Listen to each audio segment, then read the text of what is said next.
Olá pessoal, tudo bem? Estamos retornando às aulas agora, após essa longa pausa. Meu nome é Bois Guilebert, sou professor de Física, Proteção Radiológica e Aplicações da Radiação na Medicina. Sou formado em Física pela Unicap, mestre pela Universidade Federal, no Departamento de Energia Nuclear, e estou no momento fazendo um doutorado lá no mesmo departamento. Diante de tudo que a gente já viu em outras matérias de física, proteção radiológica, vamos dar seguimento, vamos dar continuidade ao nosso assunto de proteção radiológica. Antes, porém, vamos fazer uma breve revisão sobre alguns princípios, né? Tá aqui meu nome. Bois Guilebert. Bom, teremos agora alguns conceitos sobre o que é matéria e o que é energia. Bom, falar de matéria é falar de alguns conceitos físicos e químicos da matéria. Bom, toda matéria ela é formada por átomos, por moléculas, e esse agregado e a forma como eles se agregam na sua estrutura é que determina a sua aplicabilidade para o que se pretende. A energia é uma capacidade interna de cada material de gerar ou não trabalho. E aí? A matéria e a energia podem ser analisadas e medidas. Tudo que conhecemos é feito de matéria e possui energia. Cada característica que pode ser quantificada constitui uma grandeza física. Então, se temos matéria e essa matéria ela gera uma energia, isso pode ser quantificado, isso pode ser analisado de alguma forma. Cabe a nós, cabe a estudantes, cabe a quem trabalha com certos tipos de matéria e energia a identificar funções, formas de medir isso aí. E esse um dos trabalhos de um técnico, é quantizar a quantidade de energia, determinada de forma numérica, a quantidade de energia, por exemplo, de radiação em um exame de radiologia. Quanto de um kV, quanto de um MA eu tenho que aplicar para fazer um raio-x de extremidade, por exemplo, um raio-x de tórax, lembrando que uma tem mais espessura do que a outra.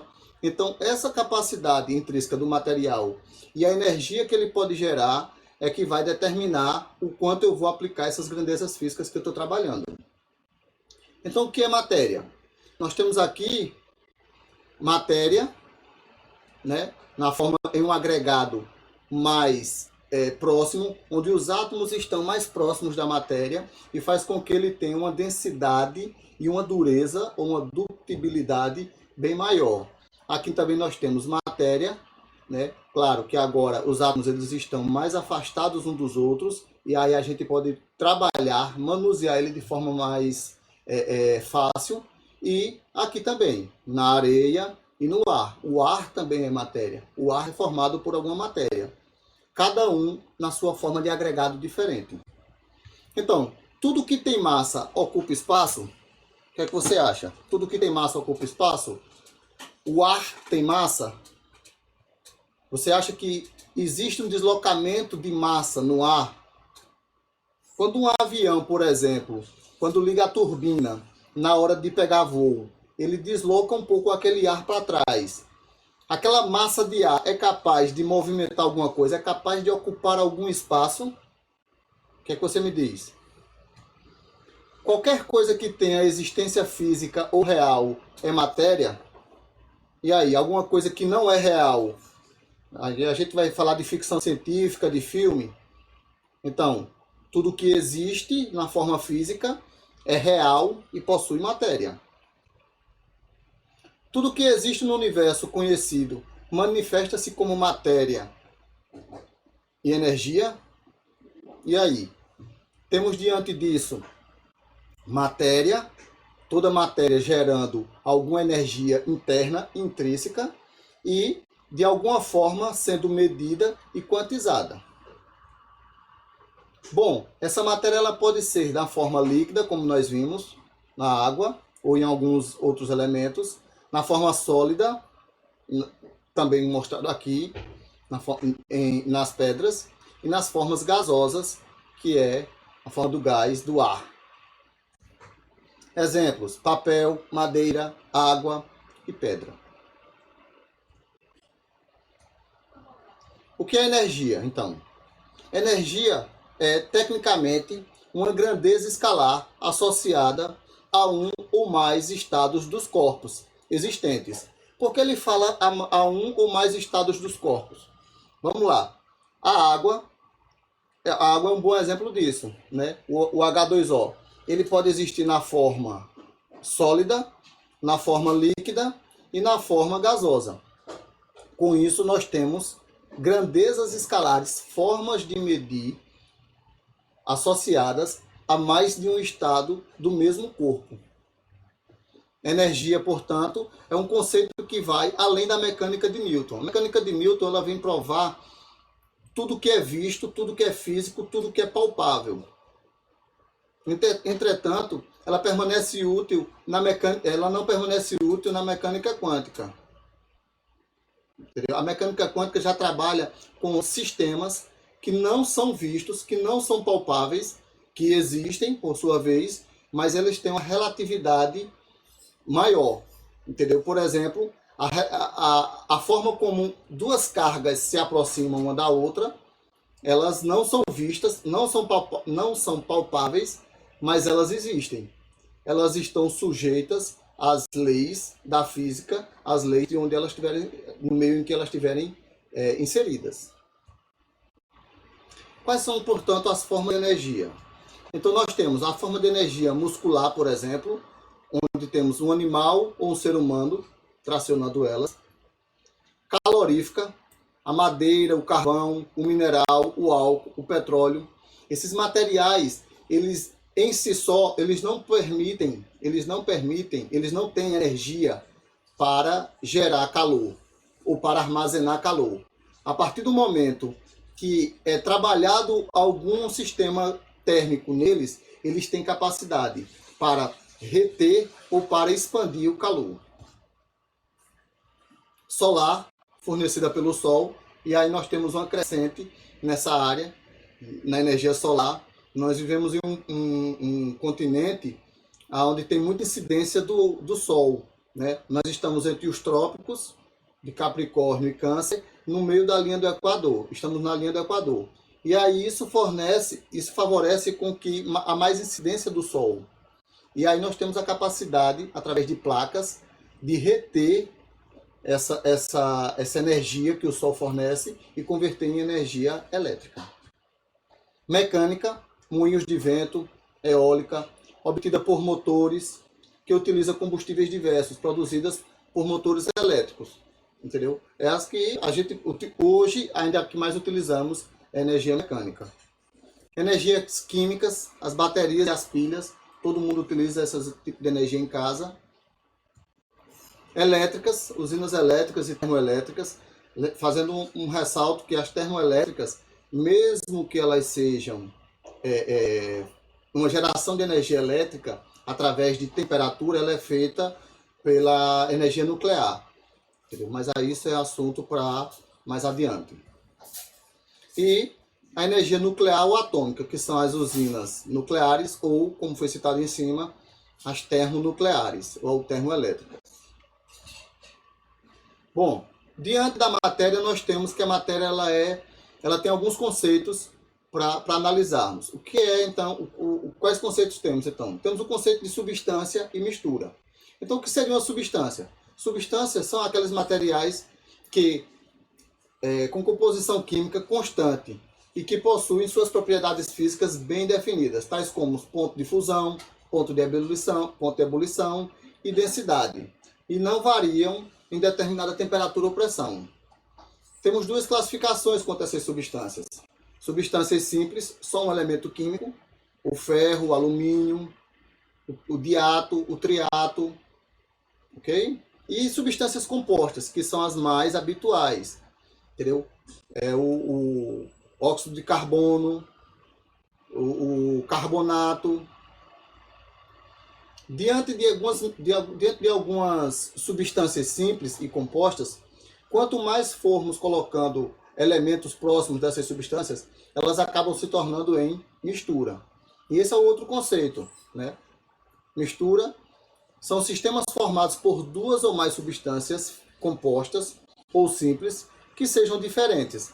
Dessa forma, apresentam as propriedades físicas e não definidas e variáveis. Então, elas têm propriedades físicas, só que elas não são bem definidas e ainda podem variar. Essas propriedades elas dependem da quantidade de cada substância da mistura e da natureza delas. As misturas, então, podem ser classificadas quanto homogêneas e heterogêneas. E o que são misturas homogêneas? Por exemplo, o sangue.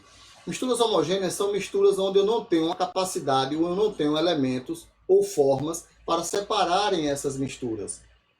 Por exemplo, quem consegue separar os glóbulos, ou vamos separar aí o mais vermelho e o menos vermelho do sangue. Talvez os glóbulos brancos e os amarelos e os vermelhos, sim, né, através de uma outra técnica. Mas vamos separar o sangue coagulado do sangue não coagulado, entendeu? Não tem esse conceito, não tem essa facilidade toda. Diferente de misturas heterogêneas, entendeu? Onde nós temos aqui, por exemplo, óleo, água e areia.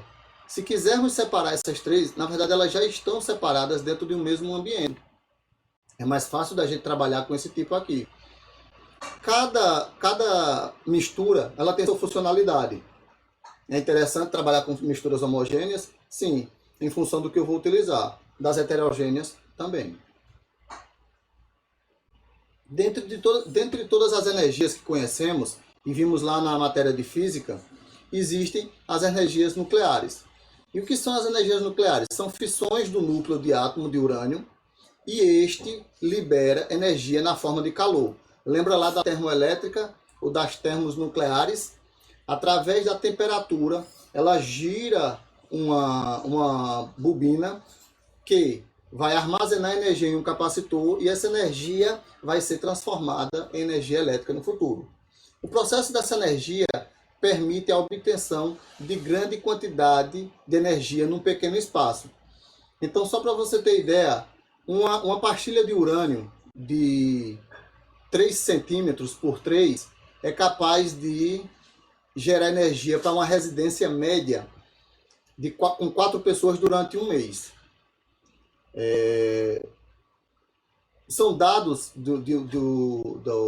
das usinas nucleares aqui no Brasil que, se você for comparar essa quantidade de energia gerada para todos os sistemas dentro de uma residência com energia nuclear, teríamos que ter vários bujões de gás, vários metros cúbicos de carvão para poder gerar essa mesma quantidade de energia.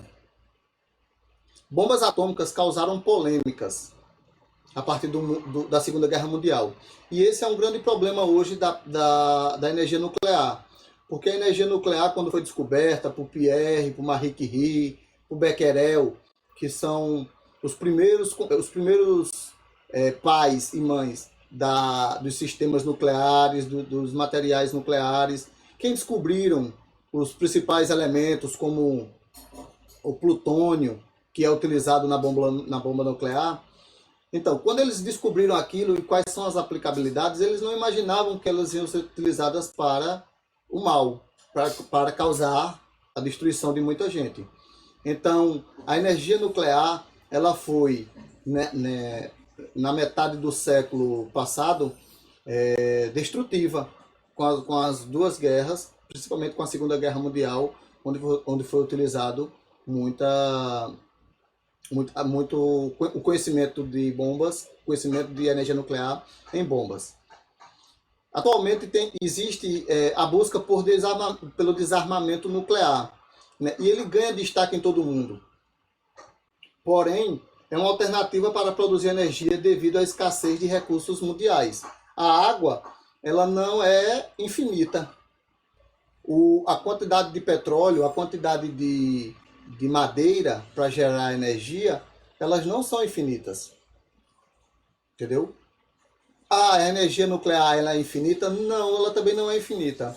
Mas ela tem uma capacidade bem maior, bem mais prolongada em detrimento dessas outras, comparado ainda também com o espaço que é necessário para que ela gere energia. E aí nós temos esse tópico aqui, ó, gera resíduo chamado lixo atômico. E aí você pode dizer, poxa, professor, e aí o que é que eu vou fazer com esse resíduo?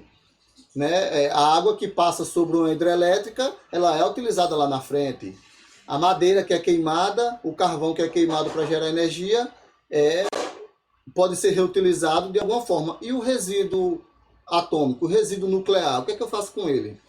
Bom, primeiro que daqui que vem a ter resíduo nuclear, já se passou muitos e muitos anos, já que as taxas de decaimento dos materiais nucleares é muito alta, na casa de 2 casas decimais de anos, 100 anos, 200 anos, 300 anos. Contudo, existem locais propícios para estes descartes de lixo atômico. Locais onde não tem variação de pressão, locais onde não tem tsunamis, locais onde não tem a probabilidade de voos sobre a região, para que não haja nenhum acidente aéreo e, consequentemente, um acidente nuclear. Então, existem locais específicos. Hoje, aqui em Pernambuco, nós temos o único centro de energia nuclear do Norte e Nordeste. Entendeu? E, para você ter ideia, ele fica sobre a rota de aviões que descem no aeroporto dos Guararapes. E quantas vezes vocês já ouviram que a probabilidade de ter um acidente e espalhar resíduos nucleares pela região? Nenhuma. Você concorda? Bom, então como medir energia? Para cada forma de energia existe uma unidade específica. Por exemplo, você quer medir a sua altura, você mede como? Em metros, em centímetros. Você quer medir se a temperatura da sua panela está adequada para você fazer uma determinada comida, você mede isso em graus Celsius. Então, a energia também tem sua unidade, e ela é a Joule. Joule, representado por J, uma unidade de trabalho ou força. Lembra lá que eu falei? Toda matéria, ela possui características e ela possui um trabalho ou uma energia intrínseca dentro dela. Aqui para medir, como eu falei, para medir temperatura, o cal, unidade para calor, o caloria, o watt, unidade para eletricidade. Você vai comprar uma lâmpada e você quer comprar uma lâmpada de 90 watts, 90 watts. Essas são as unidades para medir eletricidade. E aí, quais são as energias então, quais são as unidades então que utilizaremos para medir radiação? Aí depende. Depende por quê? Eu preciso saber que tipo de radiação eu vou medir, onde eu vou medir, qual é a interação que essa radiação vai ter com a matéria. Eu não posso simplesmente chegar e medir isso como apenas um trabalho ou uma força associada a esse material. Entendeu? A unidade mais utilizada atualmente para medir radiação é o Gray, no sistema internacional. Vimos sistema internacional lá na parte de física. Parte de física básica, nós estudamos. Por que estudar sistemas universais? Aqui é um parênteses. Estudamos sistemas universais, sistema internacional de unidades, para que, quando eu disser que um Gray de radiação aqui no Brasil, seja a mesma coisa de um Gray de radiação na Rússia, no Japão. É para isso que estudamos os sistemas internacionais de unidades. E aí, a radiação, a unidade de um Gray, de dose, chamamos ela a de dose absorvida. Vamos ver mais à frente, na parte dos estudos das radiações, dos tipos de dose e como medir dose, como e por que utilizamos o termo dose absorvida. Ele representa, então, uma quantidade de energia de radiação ionizante, e aí vimos lá na física o que é radiação ionizante e não ionizante, mas aqui também faremos uma breve revisão sobre o que é radiação ionizante absorvida. Então, a quantidade de energia de radiação ionizante absorvida, ou dose de radiação, não podemos simplesmente dizer dose. dose pode ser o que você vai aí na sua esquina e dizer, me dê uma dose. Entendeu? Temos um mau costume de, em tudo que se falar, em tudo que falamos, colocarmos pela metade. Então, se estamos falando de dose, se estamos falando de radiação ionizante, então, quanto foi a dose de radiação utilizada? Quanto foi a dose de radiação absorvida? Não podemos apenas dizer, eu recebi uma dose. Pode ser uma dose de ironia. E você não sabe por quê. Entendeu? Então temos que ter cuidado com os termos corretos no que tratamos. Então, ele representa a unidade, o Gray, representa a quantidade de energia de radiação ionizante absorvida ou dose por unidade de massa. Ou seja, 1 joule de radiação absorvida por 1 quilograma de massa. Como está escrito aqui. 1 joule por quilograma é a mesma coisa de 1 Gray. Temos outras unidades que medem radiação. Essas não são tão habituais, mas podem cair e podem estar em alguma prova, por exemplo, que vocês forem fazer, até as minhas também, inclusive. Provas de concurso.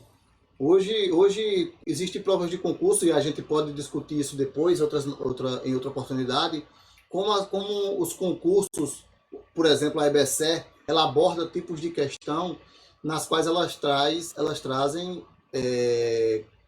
mudança de unidades dos sistemas internacionais para isso aqui.